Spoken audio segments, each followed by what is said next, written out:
Today, we have over 72 million Americans counting on Social Security.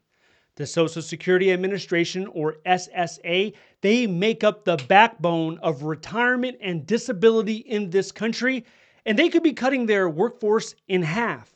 That's right, 50% of its 60,000 employees might be out the door. And the big question is, what does this all mean to you? Will your benefits get delayed? Will entire offices vanish? Is this a slow-moving collapse of one of the most beloved American social programs that we have? We're breaking it all down. Let's get into it. The agency is gearing up to lose 7,000 employees right off the bat. That's the initial push. With the bigger picture being, let's go ahead and get rid of 30,000. That's half of the entire agencies. These are not social media rumors. This is coming from the SSA itself. It released a notice last Friday that said, significant workforce reductions. They're talking about reassignments. They're talking about voluntary separation, early retirement, VSIP. These are big changes coming ahead. Now, why is this happening? Of course, it's tied to the Trump administration and DOGE, who's trying to make the government smaller and more efficient. DOGE has got a website with a wall of receipts, which is a fancy name for a list of cuts they're proud of. And it's already bragging about terminating office leases for the SSA across states like Arkansas, Texas, Florida. These range from the tens of thousands of dollars to the hundreds of thousands of dollars. There are over 45 lease cuts within the agency. In fact, the SSA is on the top 10 list for the most savings, which means the deepest cuts. Social Security is not some obscure government program. It's something that people have been paying into their entire lives. And not just them, the kids, people that end up disabled, they receive benefits. So how are these cuts going to impact this agency's mission? Well, a lot of Democratic senators are saying this is going to increase waiting times. This is going to reduce the amount of benefits that can be processed. This is also placing a lot of strain on an agency that was already drastically understaffed. Then there are some people who think this is a stealth benefit cut. Because what happens when it takes longer to reach a representative to talk to somebody when you call the 1-800 number? Or what happens when it takes longer to get to the agency because the agency next to your house that was shut down, so you have to drive further? Maybe you can't fix a payment error. Maybe it takes you longer to actually file for the benefit. And you could be thinking, well, why don't people just go online? It's 2025. People could just do all of this stuff online. You don't even need physical buildings, right? Well, unfortunately, that is not true. There are still reasons where a person has to walk physically into an office. And here are some of those reasons. Applying for a new Social Security card for the first time, making name changes because of a marriage or a divorce, requesting a Social Security card with immigration status changes, applying for certain disability benefits that require an in-person interview, handling a case that requires identity verification or special circumstances. So reducing SSA offices across the country, you could be denying Americans their benefits. Picture this. You're in a rural area.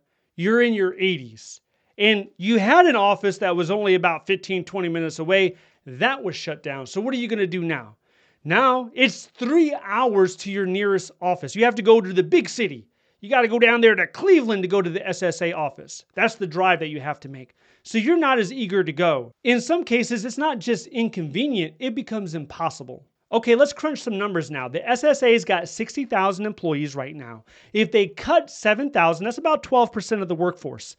That's kind of bad, but it's manageable, right? But if they hit that 50% mark, 30,000 gone, you're left with 30,000 people to service 72.5 million people. That's one federal employee for every 2,400 Americans relying upon Social Security.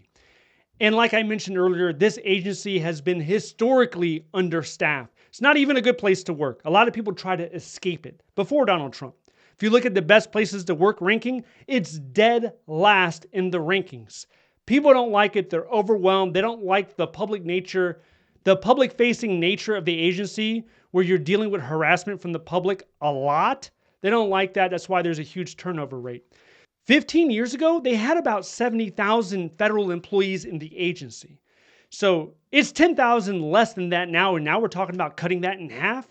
Do you think we're going to continue to be able to provide a decent service to the American population as more and more people rely upon Social Security? So, which jobs are at risk?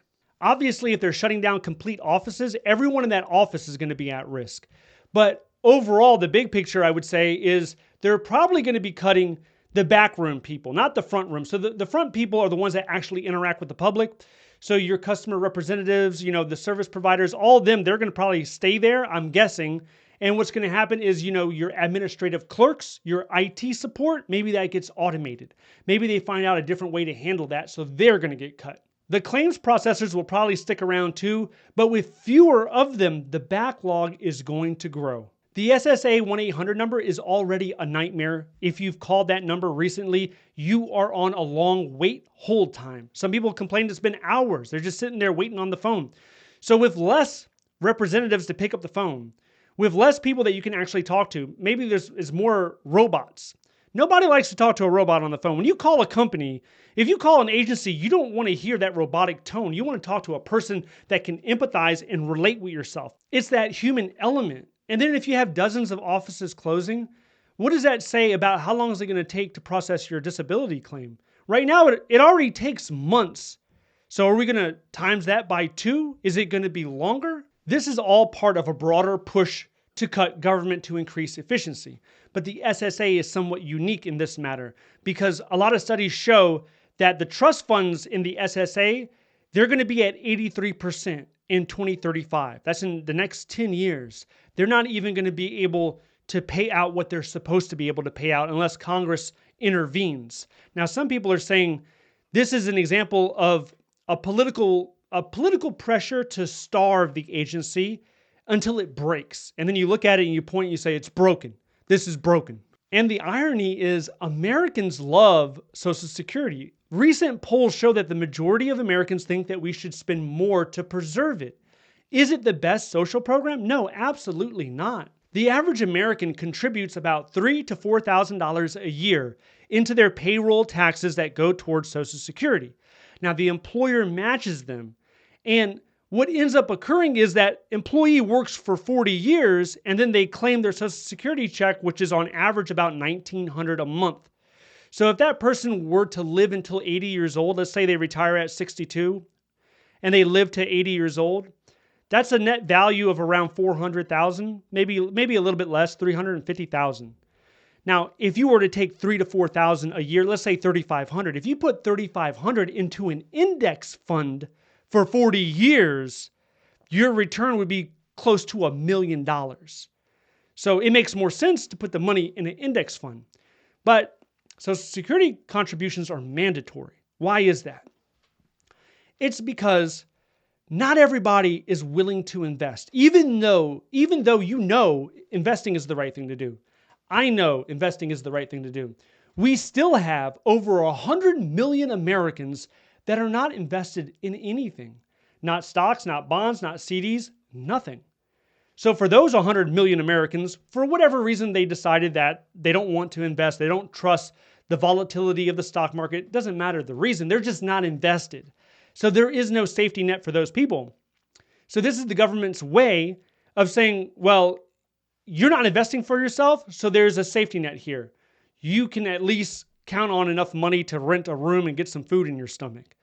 So they don't trust Americans to actually invest for themselves. And there are a lot of Americans that do not like this. They want the independence and say, hey, if I invest for myself, let me do it. If I don't, let me suffer the consequences. I'm an independent, free individual. But there's other people where it's a necessity and they need it and they're relying upon it. So what does the future look like? Best case scenario, SSA operates on a skeleton crew, but they're able to leverage technology and they somehow are able to keep the same level of service. Worst case scenario, a bunch of offices shut down, they're not able to keep up with demand and the whole thing collapses. Either way, 2035 is the date. Whether best case scenario or worst case scenario, 2035 is that date where we need to think of something. When talking about SSA, I cannot help but think about the Veteran Affairs because they do provide a similar benefit when it comes to disability. And with that agency, there's been more firings. So in my previous video, I said 1,000 people were cut. Now it's up to 2,400 people that were fired. And they're going through the same vicious loop of firing people and realizing they're making a mistake, and then they're rehiring them. And there's a lot of chaos and confusion as the VA figures out what's going on. Many people applied to work for the Veterans Crisis Line, and they had their job offers canceled, only to be resumed once they realized they actually needed those people in those jobs. For this job, the Veterans Crisis Line, these are largely social workers. And historically, they've been remote. These people are working at their house because there's no need to bring them into an office so that they can be on the phone all day talking to veterans. But there's an effort to bring a lot of them in. And the VA recently said that they're keeping 20% of their workforce, they're keeping them remote. And it's because a lot of people in their workforce, they are under reasonable accommodations. These are disabled people, and also to a certain extent, military spouses are allowed to continue to work from home. But the cuts are going to keep on coming. And what happened recently is a federal judge said, these firings, they're illegal. And the judge actually reinstated several federal employees. If you want to know more about that, check this video out next. If you need a federal resume example, check out the links down below. Thank you so much for watching. I'll see you in the next one.